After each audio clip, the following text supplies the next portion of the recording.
We have stopped waiting. Now we are the architects of our own future. Our dignity is not granted by others. We build it with our own hands. There are moments in politics when silence is louder than speeches. Moments when a single sentence can shake an entire region. That moment came quietly, almost hidden in the monotony of a routine diplomatic briefing. No fanfare, no cameras flashing, just a measured voice reading the usual reports, until the ECOWAS chairman slipped in a line that would echo across West Africa. There is undeniable progress in Burkina Faso. The words were calm. They weren't shouted. They weren't even emphasized. Yet they cut through the room like a blade. At first, no one reacted, but then the weight of it began to sink in. This was the same Burkina Faso that had been sanctioned, isolated, and written off. The same country that ECOWAS leaders had warned would collapse without their blessing. And now, that same country was being praised by the man who represents the very bloc that tried to break it. Why? What did he see? And why now? A sentence that shook the room. In diplomacy, it's not the loud statements that matter most. It's the quiet ones. The chairman's remark wasn't scripted. It wasn't part of a prepared peace overture. And it wasn't attached to any official shift in sanctions. That's what made it dangerous. It was honest. And honesty, in the world of politics, can be more disruptive than defiance. Those close to the chairman knew something had changed the moment he returned from his discreet visit to Burkina Faso. Officially, it was a technical mission. In reality, what he witnessed couldn't be described as technical progress. He saw something far more threatening. Burkina Faso functioning on its own terms. The ground reality that couldn't be ignored. He met young engineers wiring hydropower grids with no foreign consultants in sight. Young men and women who had learned by necessity, not by imported expertise, turning raw determination into functioning infrastructure. He walked through markets overflowing with local produce, fruits and grains stacked high in regions that international reports once dismissed as ungovernable wastelands. He drove past freshly paved roads cutting through hills and valleys where maps had long shown only broken paths and warnings of danger. He entered schools where laughter and lessons filled the air. Children bent over notebooks in villages their parents had once abandoned in fear. And everywhere, he noticed the same striking absence. No UN banners draped across walls, no aid trucks carrying foreign logos, no international troops patrolling dusty streets. There were no stage photo opportunities, no speeches about development milestones. Instead, the progress was quiet, steady, almost stubborn, built and owned by the people themselves. Everywhere he turned, the improvements carried one signature only: Burkina Faso. That was the shock. Not just that progress was visible, but that it was unfolding on the country's own terms, without ECOWAS oversight, without donor conditions, without permission. And in that absence of dependency, he witnessed the most powerful statement of all: a nation proving it could rise by its own hand. Why progress terrifies ECOWAS for ECOWAS. Burkina Faso's improvement isn't just inconvenient, it's existential. Sanctions were meant to suffocate. Travel bans were meant to isolate. Financial freezes were meant to break morale. Instead, Burkina Faso and its allies responded with defiance. And worse for ECOWAS, their populations rallied behind them. The sanctions didn't spark rebellion against the governments. They sparked loyalty. Crowds gathered not to demand reintegration, but to mock ECOWAS as a hollow tool of foreign interests. Approval ratings for sanctioned leaders rose instead of crumbling. The illusion of control cracked wide open. ECOWAS wasn't losing control when Burkina Faso walked out. It had already lost control when its punishment stopped working. Beyond defiance, building a new order, Burkina Faso, Mali, and Niger didn't just resist. They redefined what resistance meant. Defiance alone can be dismissed as noise, but construction, creation, and institution building are much harder to ignore. These nations understood that survival required more than slogans, so they turned sanctions into sparks and isolation into opportunity.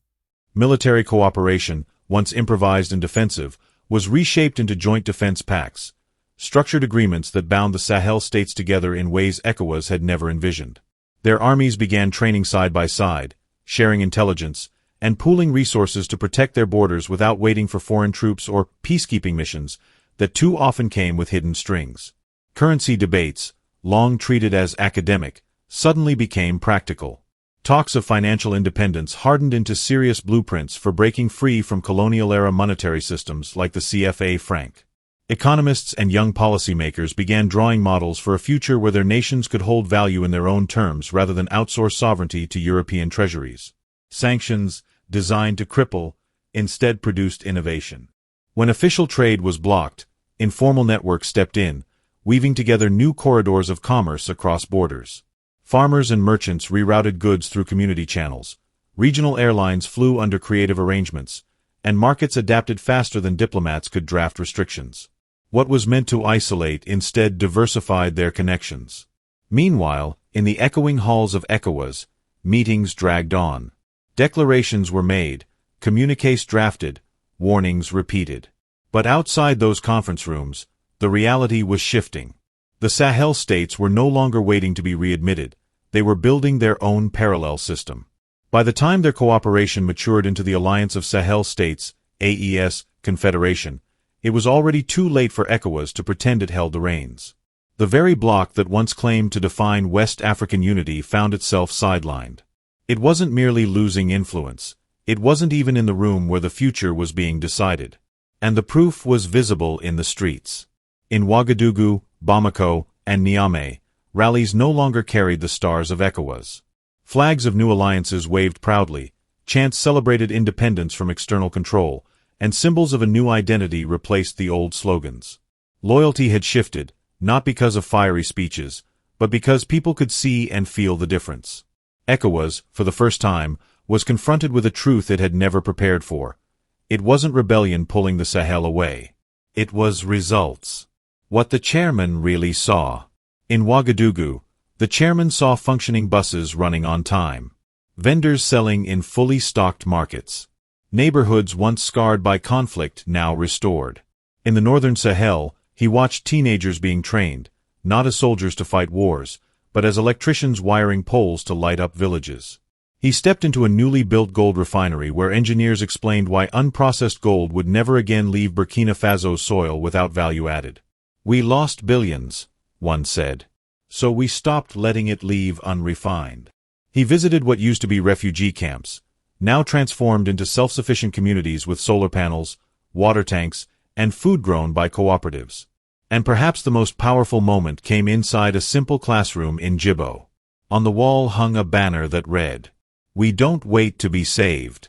We learn to save ourselves." That one sentence summarized an entire revolution in mindset. Progress not as dependency, but as independence. The fear inside ECOWAS. For ECOWAS, the problem isn't Burkina Faso failing. The problem is Burkina Faso succeeding. Because success is contagious. If Burkina Faso, small and heavily sanctioned, can stand up and function without permission, what's stopping others from trying? Already, whispers are spreading in coastal West African capitals. What if this model is more efficient than our donor-driven governments? What if sovereignty means cutting off dependency, not negotiating it? What if real progress comes from building with what we already have? For a bloc that thrives on conformity, these questions are poison. The blueprint of Traore. Ibrahim Traoré's leadership is cut from a different cloth.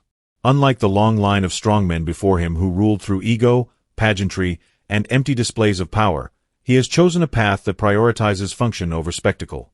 His authority is not staged for foreign cameras. It is measured in what actually works on the ground. Under his watch, schools are reopening, bringing back education to children who had once been written off as casualties of instability. Markets are stabilizing, stocked with local produce instead of depending entirely on imports. National reserves are rising, slowly but steadily, reflecting policies designed to hold value within the country.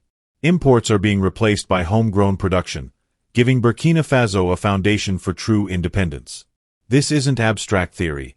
It's visible, physical, and measurable. Traore doesn't waste time at endless summits or dress himself for donor approval. He governs like a man with nothing to prove to outsiders, but everything to build for his people. And it is precisely this quiet, results-driven style of leadership that unsettles ECOWAS the most, a new center of gravity. AES is no longer a protest movement. It's becoming the nucleus of a new model. Coordinated defense. Co-developed infrastructure. A shared currency free of colonial control. And at the center, the face of a younger leader, Traore, aligned with the energy of a generation that refuses dependency as identity. He has become an avatar of possibility. His image, painted on protest walls in Ghana or waved on banners in Senegal, isn't about borders. It's about representation. And the longer this reality holds, the harder it will be to reverse. The meaning of undeniable progress. So when the chairman of ECOWAS said those words, it wasn't admiration. It wasn't generosity.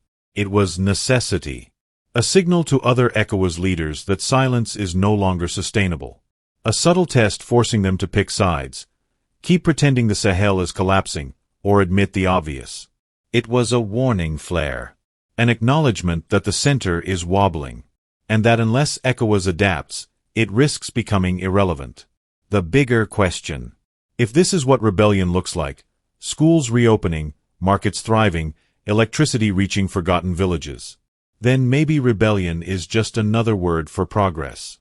And if Burkina Faso's defiance is working, the question is no longer whether ECOWAS can bring them back.